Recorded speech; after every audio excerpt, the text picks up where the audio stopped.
You are now in Zoom meeting ID 85. There we Open chat go. panel. Pause/stop recording. Okay, so I am here with someone I have just started to get to know, Patricia Grootjans. Am I saying that right? Yeah, perfectly. Grootjans. Okay. Well, and the author of Ocean of Love. What a beautiful title that is. Thank you. Thank you. Wonderful. And you're in Holland, is that correct? Yeah, that's right. Wow. I don't know a lot about Holland. The only thing I always think of is, as I was a little girl, about wooden shoes. Do people really wear wooden shoes over there? I don't think we do that anymore, but No.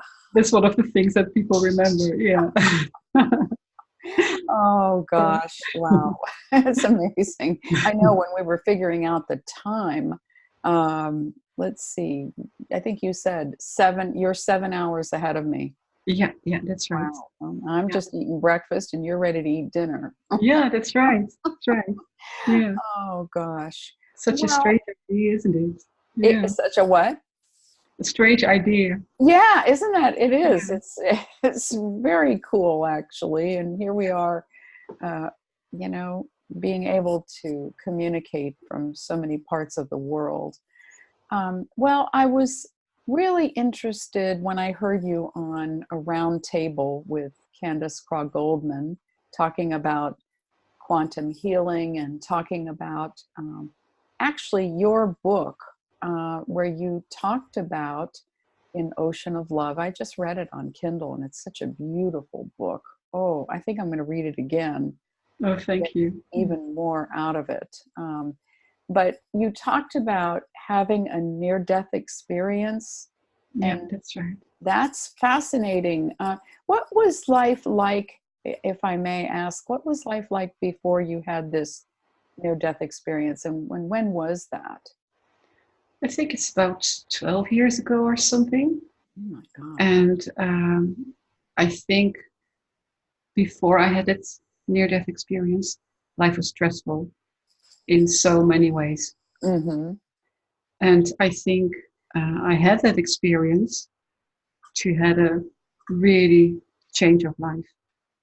And you can't look at life the same when you have an experience like that. Everything changes. And did you know that at the time? Did you know that everything was changing? I knew that my perception of life was completely different.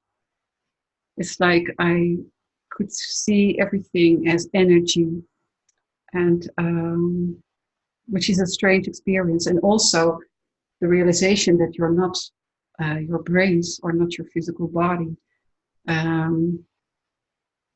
Like I wasn't able to speak or to count. But I knew that I had myself. Mm-hmm. And I think, I've been working with spiritual subjects throughout my life. But that experience really made me realize that we are not this body and that we are consciousness. And that even though when our brains are not functioning, our consciousness is still there, our soul is still there. And so when I had that experience, I had the ability to see everything as energy. Like when I was looking at a tree, I could see like the molecules and so many different colors. And when I was looking at people, I could see the energies in their aura, and everything was energy. Mm. And, even this strange thing, like I could see the sounds and I could hear colors. Yes, synesthesia. Mm-hmm. Strange experience to realize that, but so wonderful. Wonderful. Yeah, and at the time, were you able to really know consciously that you were hearing colors and seeing sounds, and did you know what energy was? Yes, I knew what energy was. I was already working with Reiki, Mm-hmm. And I had learned techniques how to work with, with energy, with healing energy. But this was something completely of a different level. I could not have imagined that this was even possible.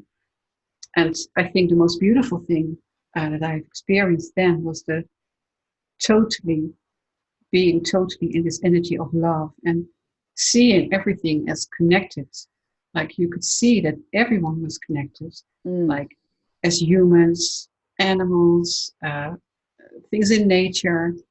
You could really experience that there is not so much difference between me and a tree or a cloud or an ocean. It's like I've really tapped into that oneness and realizing that everything is one consciousness and that we're all different expressions of that one consciousness. And like a tree is a different expression of the one consciousness. And my dog is a different expression of that one consciousness, but we're all connected. And yeah, this is just So you were experiencing this and observing it at the same time. Is that? Yeah, exactly. And not completely understanding. I mean, I could understand parts of it, but not everything. I think it took me quite a while to put all the pieces of the puzzle together and to really understand what was happening. And I can imagine. Yeah, I mean, I can imagine. You know, even wondering. I mean, were you feeling like anyone was communicating specifically with you? um, well, the funny thing is that I had the feeling I was communicating with, well, you could say, ascended masters like Gandhi, Jesus, some Buddhist masters. So yes, there was that kind of communication. Yeah, yeah. Mm-hmm. And on the other hand, I found it very difficult to um, communicate with everyday, people in ordinary life. Because, Afterward or somehow? yeah, Okay. yeah. When I was still shortly after that experience, because how are you going to explain something like that? And there weren't many people who could really understand what I was experiencing. So I was very, how do you say that? I didn't talk with too many people about it until I found the work of Dolores Cannon. And when I was started to read her books, then I realized like she is describing the dimensions that I have experienced. And so that was a major turning point. And oh wow! So glad that I discovered her work and stepped into a new group of like-minded souls where I could easily talk about my experience. And I found a way that there was this ability to tap into that dimension again by using quantum healing or quantum hypnosis. So that opened a completely new world for me. That must have been really an incredible, like, light bulb moment of breath of fresh air, freedom. Absolutely. Freedom, exactly. It was so liberating to find that information and those experiences, and like and also that we're not alone here, and that there are many, many beings that we may not always experience with our physical eyes, but there are so many different ways of looking at the world, or feeling the world, or hearing everything. Did you sense those before this happened? Did you sense that you weren't alone and any of those things? I think I did, but I didn't completely understand it. And I didn't pay a lot of attention to it. Like I used to have visions, and Mm-hmm. I would keep those in mind, but I didn't pay a lot of attention to it. Mm-hmm. So Interesting. So it sounds like before the near-death experience, you know, you had these things, but you say you weren't really paying a lot of attention to all of that. And it sounds like maybe there was more energy put into the health issues, the struggle. yeah, exactly. Mm-hmm. Yeah.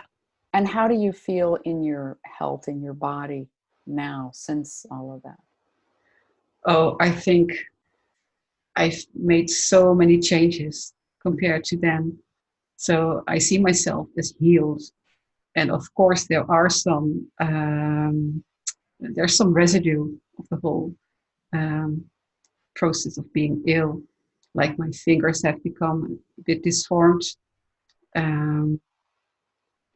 But besides that, I think I see myself as healed. And I think that's also very important. I think that was one of the keys that I used to find this healing. To keep on visualizing myself as being whole, being complete,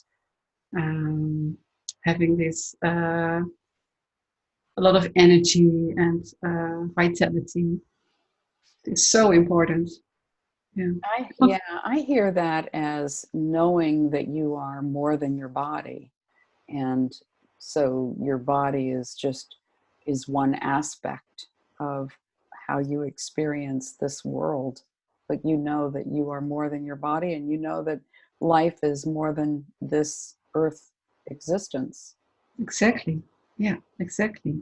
And wow, I know that we can know that there are times when we probably both felt like we were just at the mercy of the things that we experienced in the body and in this world. And we know people who, that's just in many ways where they are. Yeah, exactly. Mm-hmm. Yeah. So you write a lot in your book, and I've heard you talk about source and your experience with source and helping other people to reach that to have that experience. How would you describe that? I think after my near-death experience and seeing everything as energy, Mm-hmm. I realized that all those energies is a lot. And I could see that there are differences in frequencies. Mm-hmm. And so when I think of source, I think of it as a high frequency that you can tap into. Just like when people are talking about enlightenment, some people see enlightenment as a state that once you have arrived there Mm-hmm. and reached this enlightenment, that it is forever. And I don't see it like that. I think it's a frequency where we can tap into. And Mm-hmm. I think it's actually the frequency that I would call source, the one consciousness that everything started with. And so if you want to work with source, or other people may call it God or light or love, it's about learning how to work with the different kind of frequencies. And our emotions are an example there. Like the lower emotions, and maybe that's not the right word, but I mean like emotions like anger or worrying or sadness, they keep us in a lower frequency, and they keep us away from source. Now, once we learn how to shift those emotions to joy, love, gratitude, uh, abundance, which I see as a sort of an emotion as well. Um, those are the frequencies that are aligned with source, or with what you might say God, the Mm-hmm. God frequency or source frequency. And I think as we are living this human life here on Earth, the challenge is to learn how to stay in these higher frequencies, even when life might bring us experiences that bring sorrow or sadness or fear. I mean, they're natural. So I think the key is that when we experience those emotions, how to shift those emotions, how to change those emotions to trust, love, forgiveness, and those are the emotions that can bring us on higher frequencies and to source. To really, to be able to stay in those frequencies, and I think you describe different ways of tuning into that in your book. Would you call that meditation? Yeah, I think meditation is the best word for it. And there's a thin line between meditation and self-hypnosis, probably. And so you could also name it self-hypnosis. But it's kind of the same, I think. Yeah.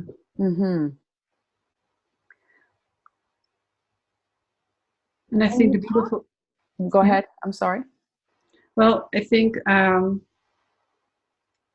when you get more experienced in meditating or self-hypnosis, then it becomes more easy to tune into that frequency of source consciousness. And why did you use the idea of ocean and water? What does that have to do with the frequency? Yeah, well,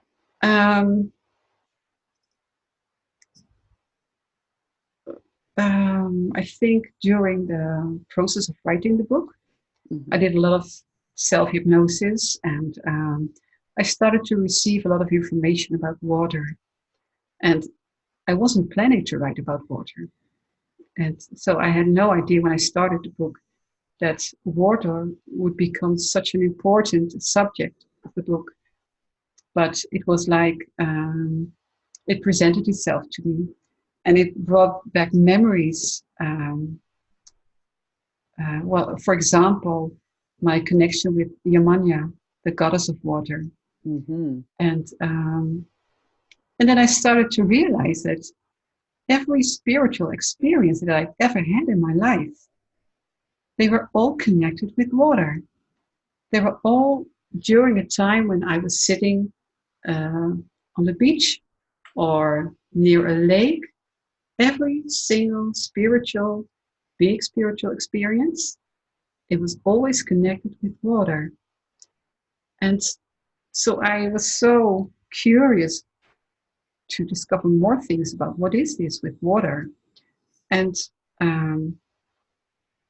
during those self-hypnosis sessions, if you may call, I started to get information about water that I couldn't believe it myself.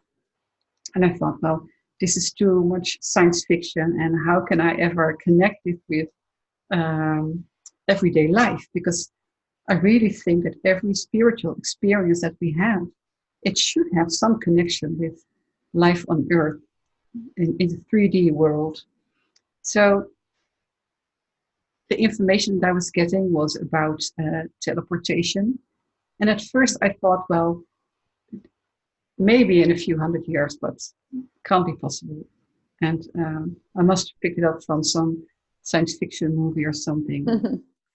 But then I thought, well, no, I know this information comes from a pure source, so I should investigate it. And then I discovered that there are really scientific evidences that it is possible to use teleportation. By the way, your water is able to transport information. So I'm so fascinated by water by now, and there are so many things we can do with it. Mm-hmm. And that opened a whole new world. And Yeah. so that started to make me realize that there were so many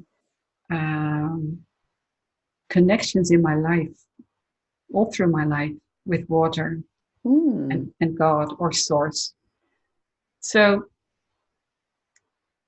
and during the time that I was into Buddhism, um, of course, you hear about being a drop of the ocean. Mm-hmm. But during my self-hypnosis sessions, I really came to feel that we're not only the drop, we are the ocean. And just like I had experienced in my near-death experience, that energy, that consciousness that we even call God, it is pure love, nothing else. It is pure love. So that's why I see it as like a big ocean of love. Mm. And we are like, well, a drop of the ocean. And every time that we leave this incarnation behind, we return to that big ocean. We become one with that ocean again. That's a beautiful title. Well, thank you. Mm-hmm. Yeah, I Beautiful think title. it has a lot of different meanings, and it also refers to the energy of water. And we can use energy, the energy of water, to find healing. I really learned through those self-hypnosis sessions and all the information that Source was giving me, that when we send healing energy to a body of water, like a lake or an ocean or a river, every time we do that, we heal the water in ourselves. Mm-hmm. Yes, and you have examples in your book of that happening, your dreams about water. Yeah, exactly. Yeah. What happened there? Um, at one time, well, the Source has told me, like, you should send healing energy to water, to a lake, a specific lake, actually, somewhere on the border between Germany and Switzerland. There's this big lake they call the Bodensee. Mm-hmm. They told me I should send healing energy to that water. Now, as a Reiki practitioner, I knew you can send healing energy on a distance, remote healing. Mm-hmm. But I thought sending energy to a lake or an ocean, Mm. it's so big. How will it perceive or receive that energy? And how will I be able to know that it's working? So, but yet one day I woke up very early. It was too early to get out of bed. So I thought, well, let's try this out. So I just visualized myself sitting at that lake, watching over that lake of the Bodensee, and just sending this healing energy from the heart to that water. Mm-hmm. And what happened was that I fell in such a deep sleep. I don't think I had slept like that for years, really, since maybe since childhood. And I woke up 3 hours later, and when I woke up, I could just feel that something had been healed inside of my body. Mm. And I never expected that, because I was only trying to give healing energy and was very doubtful if it could work. I mean, how would I know that this water would receive the healing energy? Yes, yes. Wow. And then I realized that something inside of me had been healed by sending healing energy to the water. That's beautiful. And I knew that it was because that our bodies are made of water. Mm-hmm. And there is no difference between the water in our body and the water of the world, of the oceans, the seas. Well, and I would think it would make sense that if one drop of that water is changed, is changed in any way, that all of that water would be changed.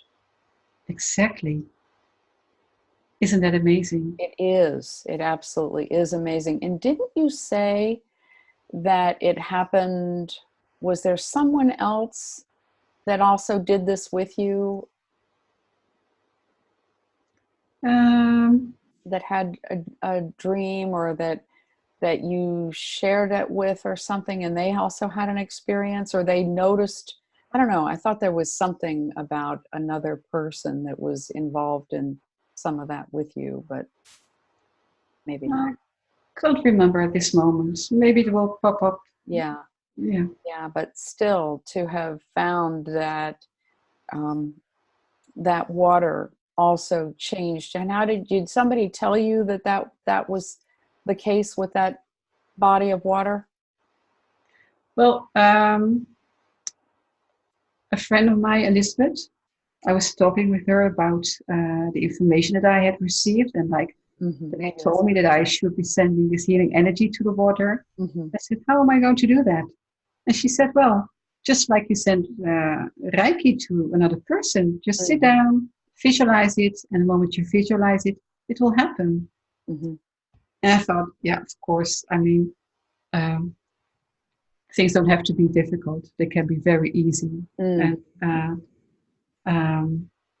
I think what you mean is that on another occasion, I tried it again. Mm-hmm. Also, when I woke up in the morning, and normally when I wake up, I can't sleep anymore, you know. But still, I tried to do the same. So again, I started to send healing energy to the Bodensee, to that lake, and the same thing happened. I fell asleep, and in such a deep sleep. Wow. And even, I think, also for 3 hours. And my son was trying to wake me up, and I could hardly wake up because I was such a deep state. And again, something felt like something was cleared in my system. Wow. So refreshing, and like, yeah. I think it brought back the memory that when I was a little child, that your energy feels so alive and so pure. Mm-hmm. And I could feel that energy again. You know, part of this reminds me of, you mentioned Lynn McTaggart in your book, in The Power of Eight. And I don't know if you probably know of Shane Robinson, who does the YouTube channel Unbiased on the Fence. And on Saturday nights, he and Eileen have a Power of Eight group. And a lot of us are often there. And one of the things that Lynn talks about is that when we focus on the healing of others, we often improve. We often experience huge benefits. Now, when we think, oh, let me go think about these other people and I'll get brownie points. No, it's not like that. It's not like being sort of narcissistic and trying to get our own way, our own brownie points. But as we genuinely focus on the well-being of another or on others, and I think that sounds like that's what happened for you in this, you focused on the healing of the water and of that body of water that was far away, and you also benefited. Exactly. Mm-hmm. And now that you mentioned it, I've always wondered, why should it be that water? Because when you send healing energy to a person, you may feel that person resonate with you. And I had no connection with the Bodensee at all. So it was like sending energy to a body that you seem to not know at all. But by sending it, you realize that you are connected with that also. Mm-hmm. You don't have to know a person, or you don't have to know this animal or this lake, or because we are connected. Yeah, we are. And just, I think it's almost like trusting in BQH, Beyond Quantum Healing, or Quantum Healing Hypnosis, just trusting that those dimensions, those lives are available. And so not, not approaching it with like, gee, I don't know if it's possible to really access it, but just trusting that it's open and that it's possible to go there. And actually, you write a lot about possibility. Yeah, that's right. Yeah, that's right. And I think the most important thing is that when it comes to trusting the process, it all comes down to believing that there are possibilities, that there's always a way to reach something. Yeah.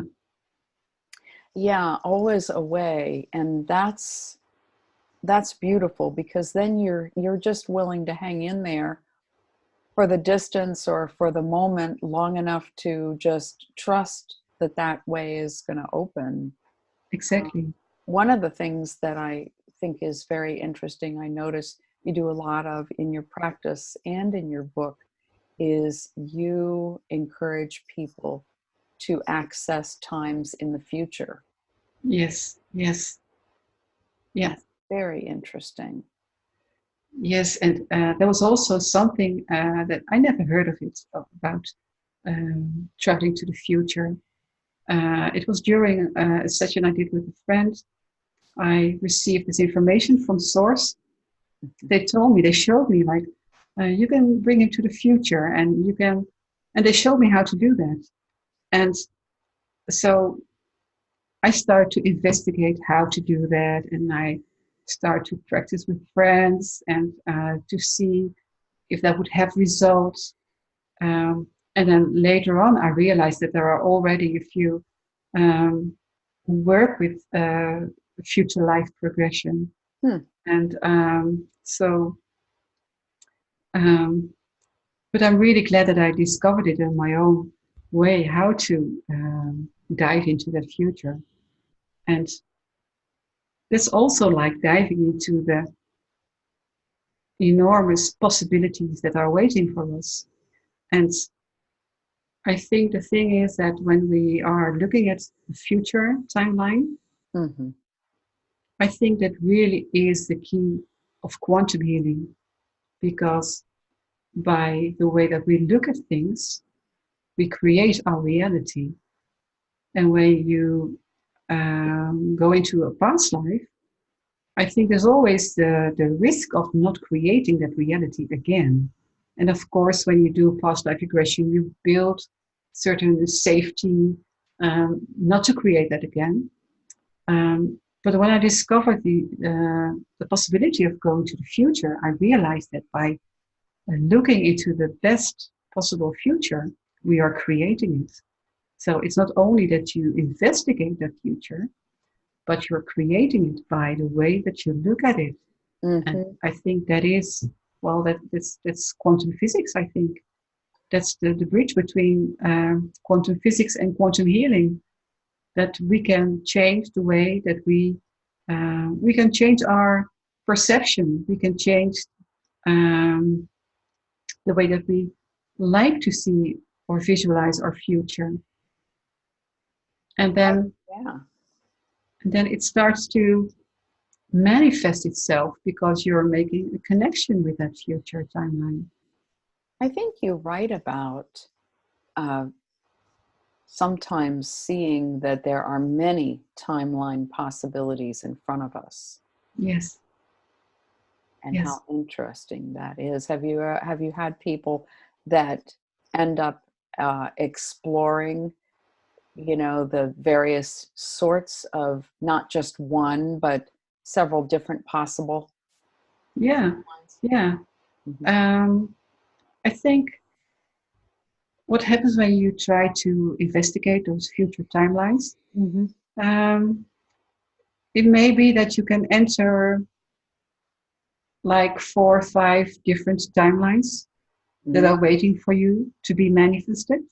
And by tuning into those timelines, you can investigate like, what would be the timeline that would make me happy, would make me feel that I can use all my possibilities and fulfill my task. And so, yeah, there is a choice.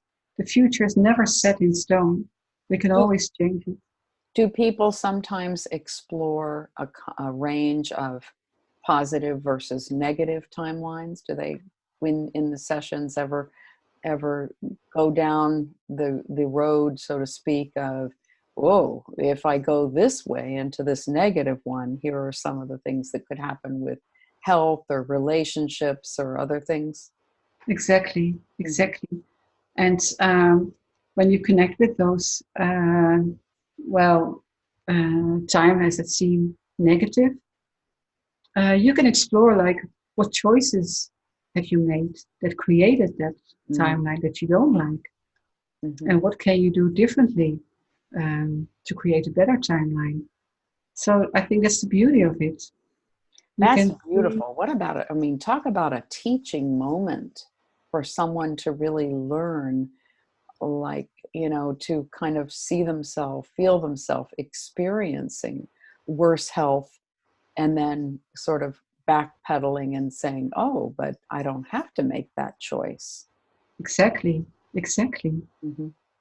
And it can really bring certain patterns into your awareness, like, oh, when I keep on doing that, my future will develop like that. And I know I can take a different road if I change my choices, my feelings, my own energy.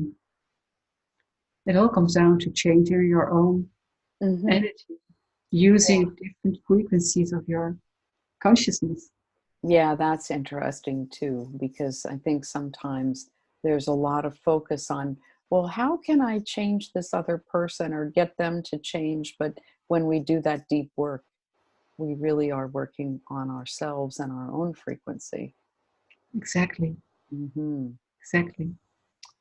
So, my goodness, when did the book come out? The English version came out the end of February this year. Yeah. Okay. And I know it's in Kindle because that's how I read it, and it's in hard copy. Yeah, that's right. It's on Amazon, and is it anywhere else for purchase? No, the Dutch version is available on the Dutch website, like an online bookstore. So for the English version, it's Amazon. Yes. And so it's been out for a while now, several months. And you said one place, I think maybe with Candace, you said that you were getting good feedback even early on, that people were doing some of the exercises that you have near the end and getting some good results. Yeah, exactly. And, that's so good to hear that the reviews that I'm getting from people is that what I hear a lot is that they mention that it activates something, that when they read the book, it seems to activate something, and that it helps them to reach those higher frequencies. And I could not have imagined that before the book was published. Could actually do something with the person who's reading it.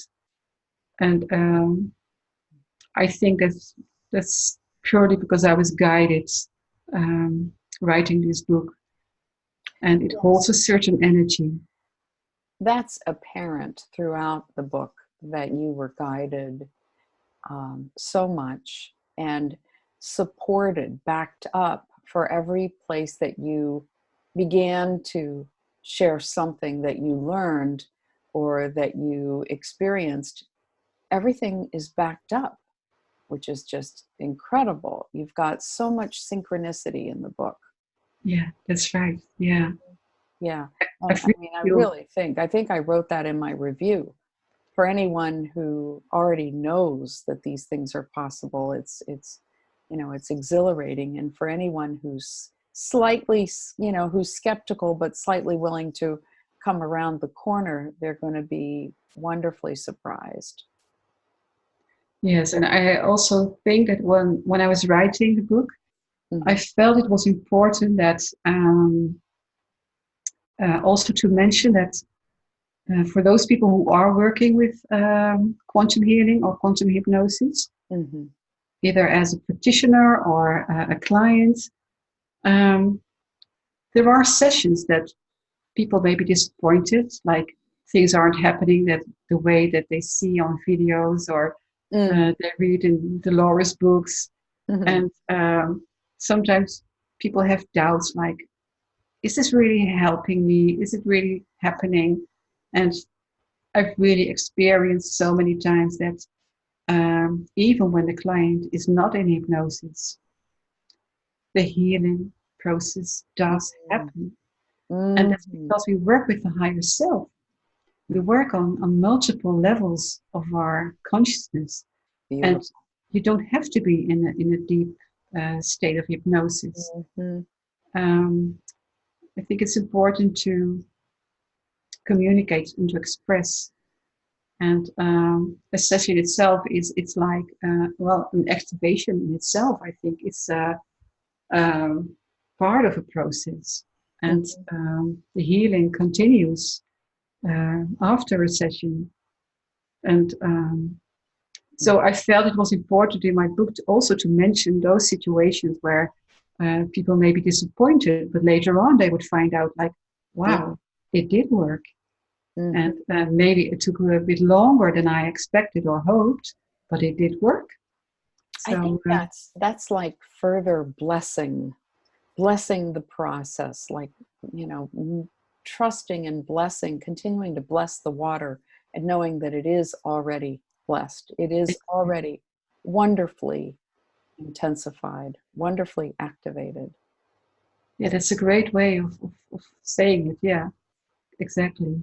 I get the impression that you take really good care of the people that come to you, the people who come to you. You do a lot to help them feel safe and strengthened with the guidance that you receive, and you give them, the direction, very quiet direction that comes to you, comes through you, and just like tending to a lovely garden. Yeah, exactly. Yeah. Yeah, I think that is right, because I feel it's very important to do that. I think it's fundamental for a good session that you feel safe. And that's the most important aspect of a session. So yeah, I really try hard and do my best to hold space in a very loving way, and to listen to people, to really listen to people. Yeah, I can tell. So are you finding that more people are finding you now in your practice because of your book? Yeah, I think so. Yeah. And I mean, sometimes I'm surprised because I don't advertise a lot. I'm always a bit hesitating to do that. I know I should put myself out into the world and show myself. That's not something that I'm used to. So that's a learning process for me. But I know it's all a matter of energy. And when I wrote the book, I felt it was important that I hoped it would reach those people who really need it. Yeah. And I can see that that's happening. Yeah, I can imagine that some skeptics would find it and be pleasantly surprised, and maybe even more surprised than they would be if they heard an audio, because in a way it's even more private maybe to read it and to read about the near-death experience, and that you were in a lot of pain and you were struggling with many things, and to read about those. I'm sure there are skeptics who are going, yeah, I'm there, I've been there, I am there. And then, and look at what's possible. look at what's possible, and I could imagine this being a beautiful gift, your book being a beautiful gift that someone might give to someone else, or even have lying there on a coffee table and someone would pick it up and go, wow, what is it? Wow. And then be very surprised with finding that there's something there that resonates with them, because the way you back up everything with one synchronicity after another just shows that there's so much support for what you're saying. It's not just beautiful ideas. Everything is backed up in wonderful ways. And I love that Candace wrote the foreword, a beautiful foreword, by the way. It's 10.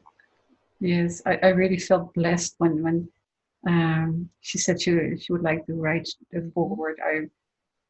Amazing. Yeah. Mm-hmm. Beautiful. Yeah. And well, I think the foreword, the words that how she described me and in the book, well, that was a gift in itself. I mean, I felt so blessed. And there was a word that kept coming up when I was in those last month of putting the book into the world, the editing, working with a designer, all the practical things to really create the book. Every time I heard my guides tell me, it's a gift, it's a gift, it's a gift. And I really felt like I've received so much help from the right people. And I also felt like this book can be a gift for those who need it, or who may find their way to this book. And even when we are making all those choices, like what kind of paper, how big should it be, and all those kind of practical things, I kept on hearing it should be a gift, it should be a gift. So we kept that in mind. Like first I thought, isn't it the book, shouldn't I write more and much more? And then one of my friends told me, no, it's perfect like this. This is exactly the kind of book I would give as a present. And I thought, okay, that's the key. Yeah. I actually had that feeling after I read it, like, gosh, I bet I will give this to some people, because it just has that feel. And I could see it being, I mean, I have a friend who I think would be an awesome practitioner. And I bet if I give her that book, maybe she'll decide to sign up and study BQH. Because I've given her the code, but I bet you this might just get her to decide to do that. Yeah. And I could see people who are struggling with loneliness or with physical health, and or wondering what is that sense of purpose, and then getting this book and deciding to read it and then feeling like, wow, I mean, it really helps to unearth a lot of places that are often kept kind of in the dark. So what did you decide about, like colors or paper or anything like that? Well, I felt, actually, at some point I came across an artist, and he was showing his paintings now and then on the internet. And one day I saw one of his paintings, and I really fell in love with his painting. And for me, it really symbolized exactly the energy of the book.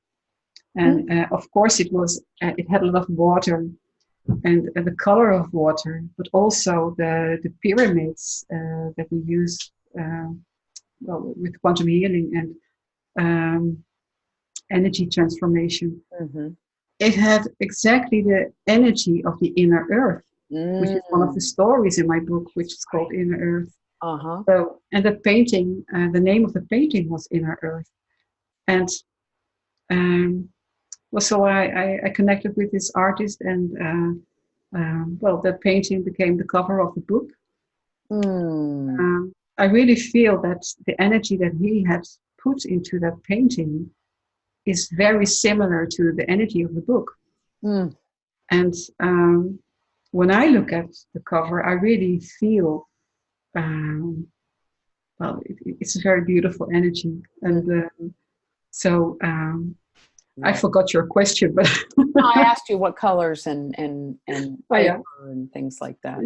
Yeah. So the color of water is and the color of light. Yeah. You see the light and you see water. Yeah. Yeah. I was picturing that actually. Really? Picturing water, picturing maybe a soft blues, and Exactly. really lovely. Yeah. Is this, what's the size of the book like? Well, that's a good question. In Holland, we use a different measurement, so I have no idea how you should. Did they make it at all? Was it an oversized or a small, just a regular kind of size book? It's a bit in between. Okay. It's a bit in between. Okay. Yeah. Lovely. Yeah. Wow. Well, I was thrilled to have it in Kindle, though I can imagine that for some people it would really be lovely to have it in hard copy. I think it both has their benefits, I guess. Wonderful. Well, how can people find you to get in touch if they want to work with you and other things? Yes, well, they can find me on the website of the quantumhealers.com. Okay. The website that Candice Goldman has created. So when they search on my name, Patricia Grootjans, or Grootjans, as you may pronounce it. See, that's the way I need to learn to say it. Grootjans. Yeah. I don't think I'm saying it like you. So, I've been thinking, how do I pronounce this in English? Well, in Dutch you say Grootjans, and it means like groot means big, and tall. Oh my, okay. Well, actually, there's some funny thing about my last name. Because the first part of my name, groot, means big or tall, and Jans, it's like a smaller name for John or Johannes. And now in my book, I also write about John the Baptist, who presented himself to me. And so one day, so he played a very significant part in this process.